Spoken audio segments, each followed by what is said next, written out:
উপরে আলো জ্বালাই রাখবো, তোরা বুঝবি যে মাল এসে গেছে। লূত আলাইহিস সালামের স্ত্রী ওই পাহাড়ের উপরে লণ্ঠন জ্বালালো, যুবকেরা সব চলে আসলো।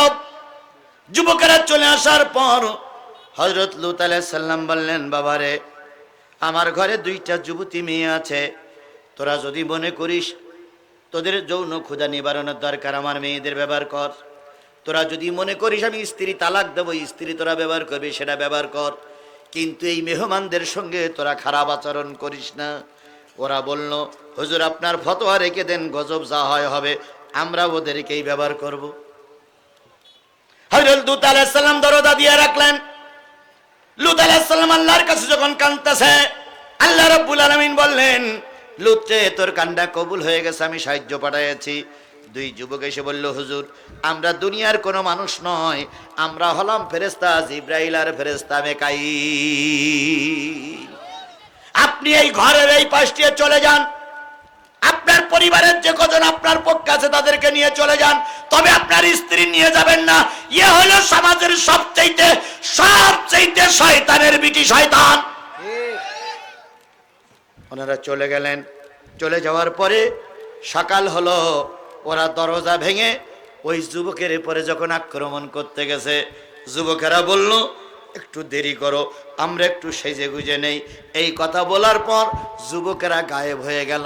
যুবকেরা যখন গায়েব হয়ে গেল, আল্লাহ রাব্বুল আলামিন বললেন, লূতের এই স্ত্রী আর এই মানুষদের বাসায় রাখা যাবে না। ওই পাহাড় সহ ওই গ্রাম সহ সম্পূর্ণ উল্টাইয়ে দিল আল্লাহ। যেখানে উল্টাই দিছিল সেখানে একটা সাগর তৈরি হয়েছে, একটা শহর ধ্বংস হয়েছে সাগর। সেই সাগরটার নাম হচ্ছে মৃত্যু সাগর। কি সাগর? কি সাগর? মৃত্যু সাগর কেন বলা হয়? সেই সাগরের পানি এত লবণাক্ত, ওই সাগরে কোনো মাছ বসবাস করে না, ওই সাগরে কোনো প্রাণী বসবাস করে না, কেউ মল্লির দিশে যায় না, সব উপরে উঠে যায়। ওই সাগরে কোনো প্রাণী নেই, প্রাণীহীন সাগর হলো লূত সাগর। সেই লূত সাগরের পরে আল্লাহ পাক একটা গজব দিয়ে এদের ধ্বংস করে দিলেন। তাহলে ধ্বংস করে দেওয়ার মনে ছিল স্ত্রী। আজকে আমাদের সমাজেও ধর্মের কথা বলতে গেলে নবীর স্ত্রীরা নবীদের বিরুদ্ধে কাজ করেছে, কথা বলেন ঠিক না বেঠিক? এই জন্য আজকেও কাজ করতে গেলে স্ত্রীরা বাধা হতে পারে। এই জন্য সকল স্ত্রীদের কাছে বলি, স্বামীর কাজে বাধা দিও না, ছেলের কাজে বাধা দিও না, পরিবারের কাজে বাধা দিও না। বাধা দিলে আল্লাহর কাছে জবাবদিহিতা করতে পারবা না, এই জন্য বাধা দেওয়া যাবে না। বাধা পাইলাম কয়টা? 4টা। 1 নম্বর কি? বাবা। 2 নম্বর কি? 3 নম্বর কি? 4 নম্বর স্ত্রীরা। 5 নম্বর ওয়াশিরাতুকুম, 5 নম্বর হলো তোমাদের দল। খুব গুরুত্বপূর্ণ কথা ছিল, 2-1 উঠলে খারাপ লাগে। 5 নম্বর হলো তোমাদের দল। যে দলের কাজ করো, অনেক সময় দলের পক্ষ থেকে ধর্মের কাজে বাধা হয়। দল বাধা দেয়, গোত্রবাদী দেয়, জাতিরা বাধা দেয়, হুজুররা বাধা দেয়, দলের কর্মীরা বাধা দেয়, দলের নিকটতম লোকেরা বাধা দেয়। যুগে যুগে দিয়ে আসছে, এখনো হচ্ছে। সব দল কি ইসলাম চায়? না। সব গোত্র কি ইসলাম চায়? সব টুপিওয়ালারা কি ইসলাম চায়? না না না, চায় না। কোন কোন ক্ষেত্রে দল বাধা দেয়, কোন কোন ক্ষেত্রে টুপিওয়ালারা বাধা দেয়, কোন কোন ক্ষেত্রে গুরুবি বাধা দেয়, কোন কোন ক্ষেত্রে পরিবারের সদস্যরা বাধা দেয়। তাহলে দল বাধা দেয় ধর্মের কাজে। আজকের সমাজেও এক দল ধর্মের কাজে বাধা দিচ্ছে।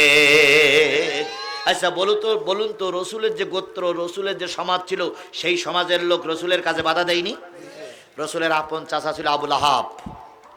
আবুল আহাব এবং আবু জেহেল গোত্ররা রসুলের ধর্মের কাজে বাধা হয়নি? এই মুসলমান কথা বলেন, বাধা হয়নি? জোরে বলেন, বাধা হয়নি? তাহলে আজকেও কিছু গোত্র, কিছু দল, কিছু সংগঠন ধর্মের কাজে বাধা হয়ে দাঁড়াই আছে। তাহলে কয়টা গেল? আমি এটার আর ব্যাখ্যা করতে গেলাম না। কয়টা গেল? 5টা। এই গেল 5টা। এটা হলো 5টা হলো বাহ্যিক বাধা। আর এরপরে 3টে হলো ও আমল। মালের কারণে ধর্মের কাজ মানুষ করে না, মানের মহব্বতে মানুষ ধর্মের কাজ করে না। নিকতারাবতুমুহা, অত্যন্ত কষ্ট করে মাল কষ্ট করে উপার্জন করেছো, তুমি চিন্তা করছো আমি ধর্মের কাজ করতে গেলে মালের ক্ষতি হবে, এই জন্য কেউ ইয়ানা তো দেয় না, মালের কাজও করে না, মাল ক্ষতি হবে এই জন্য ধর্মের কাজ। তাহলে ধর্মের কাজ করতে গেলে মাল একটা বাধা। মাল একটা কি? বাধা। ও তিজারাতুন তাকশাউনাহা কাসাদাহা, মাল ধর্মের কাজ করতে গেলে ব্যবসা একটা বাধা। আমি ব্যবসার কাজ করতেছি, এখন যদি ওই দলের লোক হয়ে যায় আমার ব্যবসায় কি হবে? ভাটা পড়বে, ব্যবসার কাজ করা যাবে না। আল্লাহ বলতেছে 7 নম্বর বাধা হলো ব্যবসা। 8 নম্বর হচ্ছে মাসাকিনু তারদাউনাহা, 8 নম্বর বাধা হলো তোমাদের ঘর বাড়ি বিল্ডিং, তোমাদের জমি জায়গা, তোমাদের আসবাবপত্র, এইগুলোর মহব্বতে পড়ে ধর্মের কাজ করতে তোমাদের বাধা সৃষ্টি হয়। আহাব্বা ইলাইকুম মিনাল্লাহি ওয়া রাসূলি, আল্লাহ বলতেছেন এই 8টা কাজের মহব্বতে পড়ে তোমরা যদি আল্লাহ তার রাসূল জিহাদ ফি সাবিলিল্লাহ থেকে দূরে সরে যাও, তাহলে আল্লাহর পরবর্তী নির্দেশ না আসা পর্যন্ত অপেক্ষা করো। আর আজিজুল ইসলাম জিহাদি এতক্ষণ ধরে ওয়াজ করলে টুপিওয়ালার আওয়াজ শুনলো, পাগড়িওয়ালার আওয়াজ শুনলো, আওয়ামী লীগের লোক শুনলো, বিএনপির লোক শুনলো, জামাতের লোক শুনলো, তো সবাই কিন্তু ধর্মের পক্ষে আসবে না। কারণ আল্লাহু লা ইয়াহদিল কওমাল ফাসিকিন, ফাসিকদেরকে আল্লাহ কখনো হেদায়েত দান করে না। তাহলে এর ভিতরে যারা ফাসিক আছে তারা হেদায়েত, তাহলে আপনারা ফাসিক না মুসলমান?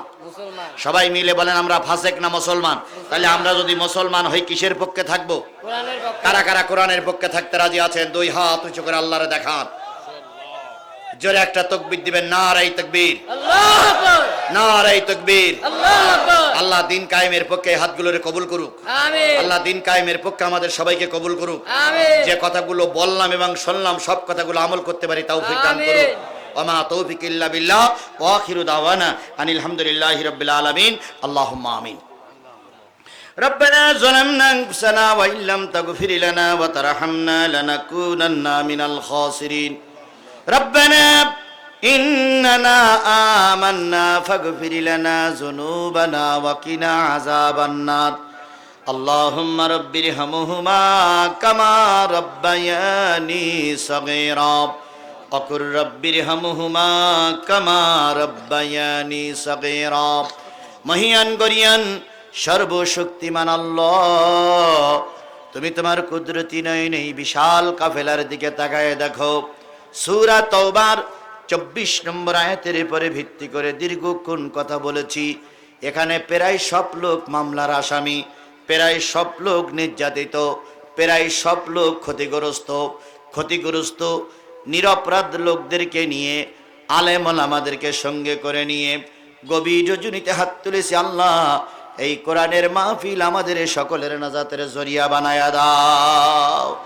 এই কোরআনের মাহফিলের ইন্তজাম যারা করলো, শোনার জন্য যারা আসলো, বলার জন্য আমরা যারা এসেছিলাম, আর এই হাফিজি মাদ্রাসা এতিমখানাকে টিকাই রাখার জন্য যারা সার্বিক সহযোগিতা করেছে, কিয়ামতের দিন মুসিবতের কালে এই দান, এই মাহফিল আমাদের সকলের নাজাতের জরিয়া বানায়া দিও। গভীর জুড়িতে হাত তুলেছি। কত লোকের মা নাই, কত লোকের আব্বাজান দুনিয়ার থেকে বিদায় হয়ে গেছে, যাদের আপনজন কবরবাসী হয়ে গেছে, তাদের কবরগুলো আল্লাহ তুমি জান্নাত দিয়ে পরিপূর্ণ করে দাও। অনেকের মা বাপ এখনো দুনিয়ায় বেঁচে আছে, তাদের খাদেম হয়ে জান্নাত কিনে নেবার তৌফিক দান করে দাও। আল্লাহ আমাদের ভিতরে অনেক অসুস্থ লোক রয়েছে, তাদের সুস্থতা ফিরিয়ে দাও। অনেকে ঋণগ্রস্ত রয়েছে, ঋণ পরিশোধ করার তৌফিক দিয়ে দাও। অনেক অভাবগ্রস্ত রয়েছে, অভাব পরিশোধ করার তৌফিক দিয়ে দাও। আল্লাহ তাআলা আজকের এই মাহফিলতে 2টা কোরআনের গোলাপ ফুল বাহির হয়েছে। এরকম একটা গ্রামের মাদ্রাসা থেকে আমি গুনাহগারে বেরিয়ে এসেছি। এরকম একটা গ্রামের মাহফিল থেকে শাইখুল হাদিস আল্লামা আজিজুল হক সাহেব বেরিয়ে এসেছে। এরকম একটা কোরআন গ্রামের মাহফিল থেকে আল্লামা সাঈদ আলী বাতা পড়ে বেরিয়ে এসেছে। আজকে যে 2টা ছেলের মাথায় দস্তরবন্দি করলাম, এই 2টা ছেলেরে তুমি জগৎ বিখ্যাত আলেম বানায়া দাও। আল্লাহ এই মাদ্রাসার পরে তোমার কুদরতি হাত দিয়ে এই মাদ্রাসার যাবতীয় সমস্যা তুমি গায়েব থেকে সমাধান করে দাও। এখানে হেফজখানা চলছে, জামাত খানা চলছে, 2টা খানা আল্লাহ তুমি কবুল করে নাও। কিয়ামত পর্যন্ত এই মাদ্রাসা এখানে প্রতিষ্ঠিত হোক, তৌফিক দান করে দাও। আল্লাহ তাআলা এখানে যে যে নিয়ত করে হাত তুলেছে সকলের নিয়তের পরে বরকত দিয়ে দাও। তোমার দোস্তের খাতিরে দয়া করে মায়া করে আমাদের দোয়াগুলো কবুল করে নাও। আর যদি কোনো দিন এলাকার মানুষের সঙ্গে দেখা না হয়, রাস্তাঘাটে চলতে হয়, কখন জানি বিপদ হয়ে যায় জানি না, যদি আজকের এই দেখা শেষ দেখা হয়, তোমার জান্নাতে এই ভাইদের আর আমাদের এই সবাইকে পরিচয় করাইয়া দিও। বাবু তুমি দয়া করে এই কোরআনের মাহফিল কবুল করে নাও। আগামী বছর আরো বড় আকারের মাহফিল দিতে পারে তৌফিক দিয়ে দাও। আমার মিডিয়া ভাইরা এসেছে, আল্লাহ এদের হায়াতে তৈয়বা দান করে দাও। আল্লাহ এদের হায়াতে, আল্লাহ এদের সুস্থ রাখো।